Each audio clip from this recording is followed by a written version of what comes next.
Four Brothers film took place in two locations, such as Detroit, Michigan, here in America, and Hamilton, Ontario, Canada. And it was released on August 12th, 9 years ago, which is in 2005. And it was directed by John Singleton. The story was about the adoptive mother was gunned down at a convenience store, and her four sons got the wind of it. They came home for a funeral to bury her and trying to get to the bottom of it, what really went down. As they go deeper, it was more than just she was gunned down, let alone being murdered. There was a contract killing. There was a price on her head. So they want to bury the killer and take down the gang and put the police in their place, since they're crooked, backwards, and dirty. I love everything about the film. And there are cliche dialogues here and there. Yeah, that's going to happen in every movie. So I watched it in TNT, TBS, BET, MTV. Don't be surprised if it plays on VH1. My final grade of the film, the final grade of the film is an A, not an A plus, not an A minus. It's a straight up A. My biggest problem with the film is the critics who are blasting the film for the simple fact that it's ultra violent and everything else. Let me tell you something. There are films out there that are just as violent, not if worse, than Four Brothers. Let me give you an example. The Expandable series, Kill Bill Volume 1 and 2, Rambo 4. Do I really need to keep going? And you're telling me that's ultra violent? Let's get real. Be serious. Now, as for a Fantastic Four reboot movie, that's supposed to come out next year. I didn't expect that at all. I thought they were going to make the third film after the sequel, which is The Rise of the Silver Surfer. I can't remember what year it came out. Yeah, that came out in the middle of nowhere for me, and I'm more worried about what direction of the film that 20th Century Fox and Marvel are taking, let alone the following the source material versus, Michael B. Jordan playing Johnny Storm / Human Torch. Yeah, he's black. In the comic books, Johnny Storm isn't black. He's white.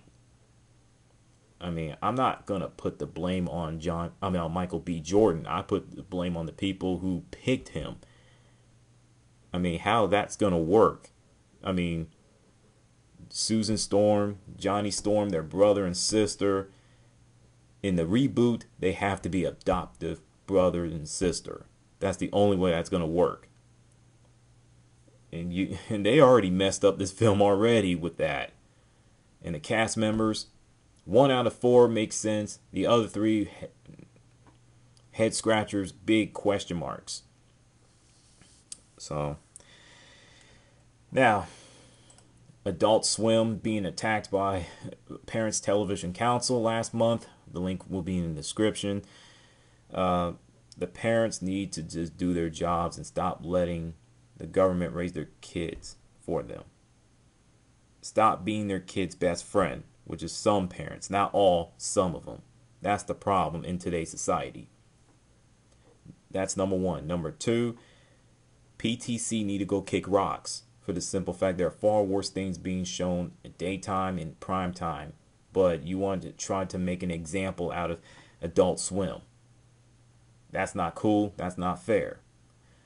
And Adult Swim has been around since 2001. And they've been popular for the last several years. So they're not going anywhere. And Adult Swim haters can go jump in the lake. Whatever. Done with that subject. I love Teenage Mutant Ninja Turtles 2012 version. Only tiny issues. They're minor, not major. Number 1, Jason Biggs as Leonardo for voiceover.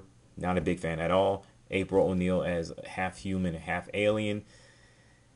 odd, weird, but I'd rather take her versus 1987 version of TMNT's April O'Neil, and there are going to be some boring episodes. That's going to happen. So, now, North Carolina Tar Heels went to Cameron Indoor Stadium to take on the Duke Blue Devils a few hours ago. They lost 93-81, the final score. Their 12-game losing streak was snapped. The reason why they lost for the fact that in the second half they were playing both hands tied behind their back, including James Michael McAdoo, who picked up a really bad fourth foul, put the team in the bind for the rest of the game. And plus they let Rodney Hood and Jabari Parker go off. Roy Williams, who's the head coach of the Tar Heels, really need to let Marcus Page do his thing. Let him be a scoring point guard instead of playing this traditional point guard roles here and there. That's how you get the offense going. When he has him doing that traditional point guard junk, the offense struggles significantly to the point it's painful to watch. Duke Blue Devils, congratulations, you won, which I expect that to happen. So I wanted to see North Carolina Tar Heels sweep the Duke Blue Devils in the regular season series. That would have been sweet, but it's always next year. So ESPN did it was ESPN's Outside the Lines did a special report on the N-word, the slavery word, 3 weeks ago, let alone last month, on Sunday. It was February 24th. It was boring, whack, corny, waste of time for the fact that I didn't learn anything that I already know. I mean, a slavery word, let alone the N-word, is something that you shouldn't say. No one should say it at all, but we say it anyway because it's cool, hip, epic, and everything else. The ER, no.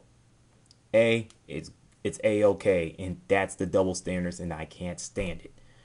Us black folks, we are our own worst enemies. We're okay saying it to each other, but if someone outside of our race say it, A or ER, whatever, we're ready to cut their head off. We're ready to gut them like a fish and toss them in the ditch. No, you can't have it both ways. It's not cool. And I can't stand it. Not only it's double standards, it's hypocrisy at the highest level, trying to have your cake and eat it too.